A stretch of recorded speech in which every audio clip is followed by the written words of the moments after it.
Hello everyone, welcome to my channel. আজি আপোনালোকৰ ওচৰলৈ লৈ আহিছো আলু আৰু পনীৰৰ এটা টেষ্টি ৰেচিপি আৰু এই ৰেচিপিটো বনাবলৈ একেবাৰে সহজ আৰু খাবলৈ বহুত বেছি ভাল লাগে। ব্ৰেকফাষ্টত এইদৰে বনাই খাব পাৰে, ৰুটি বা লুচি লগত আৰু পৰঠা লগতো বনাই খাব পাৰে, বহুত বেছি ভাল লাগে। তেনেহলে আহক আজি এই ৰেচিপিটো আৰম্ভ কৰো। ৰেচিপিটো বনাবলৈ মই প্ৰথমে পনীৰ লৈছো। পনীৰখিনি সৰু সৰুকৈ টুকুৰা কৰি লম। প্ৰথমে মই পেকেটৰ পনীৰ লৈছো। আপোনালোকে যেনেকুৱা ধৰণৰ পনীৰ ইউজ কৰিব বিচাৰে তেনেকৈ ল'ব পাৰে।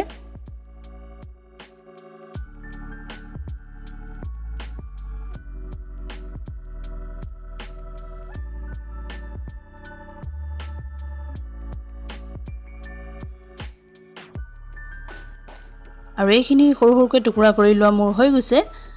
আৰু এতিয়া লৈছো বইল আলু মই কেইটামান লৈছো। এইকেইটা মই প্ৰেছাৰ কুকাৰত বইল কৰি লৈছিলো। আৰু এতিয়া এইখিনি অকমান পিটিকা কৰি লম।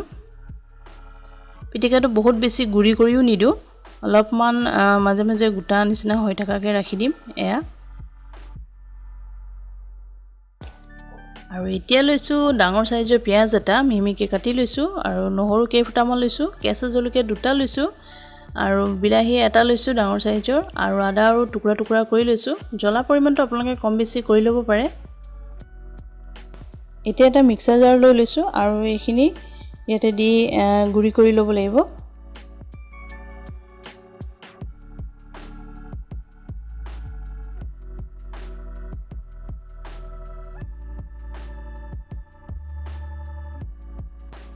আৰু ইয়াতে দিছো গোটা জিৰা 1 চামুচ আৰু ইয়াতে অকণমান পানী দি দিছো ভালদৰে পেষ্টটো হ'বৰ কাৰণে।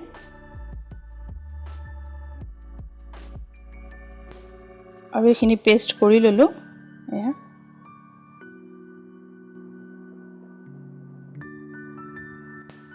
এতিয়া আকৌ একটা মিক্সাৰ জাৰতে বিলাহীটো দি দিছো। বিলাহীৰ এটা পেষ্ট বনাই লম। আৰু ইয়াতে পানী নিদিও, এনেকৈ হৈ যাব। বিলাহী পেষ্টখিনি মোৰ ৰেডি হৈ গ'ল। এতিয়া এটা কেৰাহী লৈছো আৰু কেৰাহীটো অলপ গৰম হোৱাৰ পিছত ইয়াতে দিছো মই অকণমান তেল।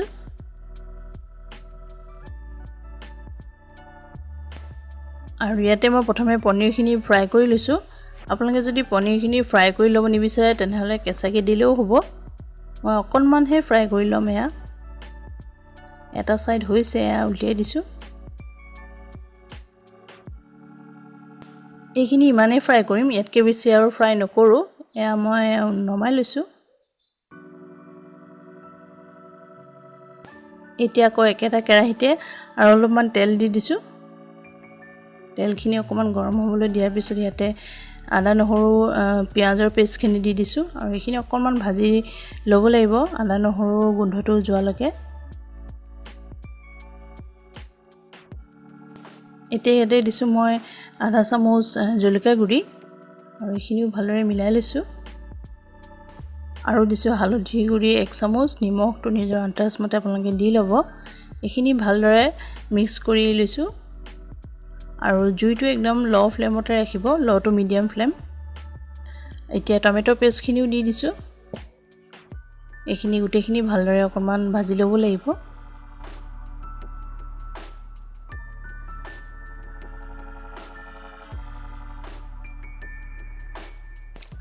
মছলাখিনি ভালদৰে ভাজি লোৱা হৈ গৈছে। ইয়াতে দিছো মই আধা চামুচ চেনি। এইটো অপচনেল হয়, আপোনালোকে যদি দিব নিবিচাৰে নিদিলেও হয়। খাবলৈ কিবা এটা টেষ্ট লাগে, ভাল লাগে, চেনিৰ পৰা এটা কালাৰো আহে, সেইবাবে দিছো। আৰু ইয়াতে এতিয়া বইল কৰি থোৱা আলুখিনি দি দিছো, যিখিনি পিটিকা কৰি থৈ দিছিলো আলুখিনি। এই গোটেইখিনি এতিয়া ভালদৰে মিলাই ল'ম।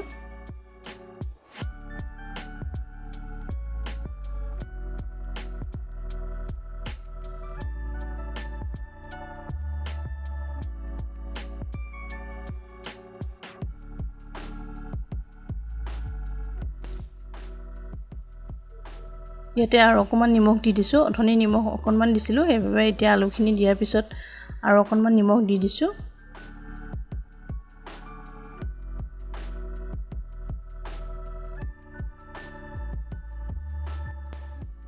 এতিয়া অকণমান ঢাকনি দি দিছো। ঢাকনিখন উঠাই দিলো আৰু এইখিনি চাওকচোন হৈছে। আৰু আৰু গেছটো লো টু মিডিয়াম ফ্লেমতে ৰাখি বনাব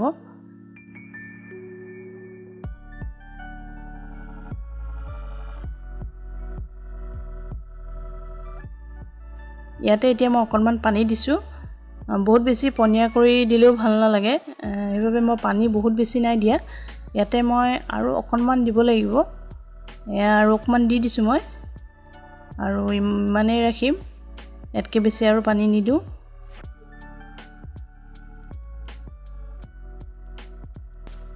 এতিয়া ইয়াতে পনীৰখিনি দি দিছোঁ আৰু এইখিনি ভালদৰে মিক্স কৰি ল'ব লাগিব এইখিনি উতলি আহিব ধৰিছে হৈয়ে গৈছে ইয়াতে মই মানধনিয়া অলপমান দি দিছোঁ আৰু এতিয়া গেছটো অফ কৰি দিওঁ আৰু এতিয়া মই আপোনালোকক বাটি এটা উলিয়াই দেখাই দিছোঁ এই ৰেচিপিটো বনাবলৈ একেবাৰে ইজি আৰু বহুত বেছি সময়ো নালাগে সেইবাবে এইদৰে ব্ৰেকফাষ্টত আপোনালোকে বনাই খাব পাৰে খাবলৈও বহুত ভাল লাগে ৰুটি বা পৰঠাৰ লগত আপোনালোকে এইদৰে বনাই খাব পাৰে আজি এইখিনি মই ৰুটিৰ লগত খাবলৈ বনাইছোঁ মই ঘিউ ৰুটি অলপ বনাই লৈছিলোঁ এয়া আপোনালোককো দেখাই দিছোঁ প্লেটিং কৰি এইদৰে আপোনালোকে বনাই খাই চাব আৰু কমেণ্ট কৰি মোক জনাবচোন আজি এই ভিডিঅ'টো কেনেকুৱা পালে ভাল পালে লাইক শ্বেয়াৰ আৰু ছাবস্ক্ৰাইব কৰি ল'ব মোৰ চেনেলটো আৰু কাষতে থকা বেল আইকনটো প্ৰেছ কৰি অল কৰি ল'ব তেতিয়া মোৰ সকলো ভিডিঅ'ৰ ন'টিফিকেশ্যন আপোনালোকে পাই থাকিব ভিডিঅ'টো কমপ্লিট চোৱাৰ বাবে বহুত ধন্যবাদ থেংক ইউ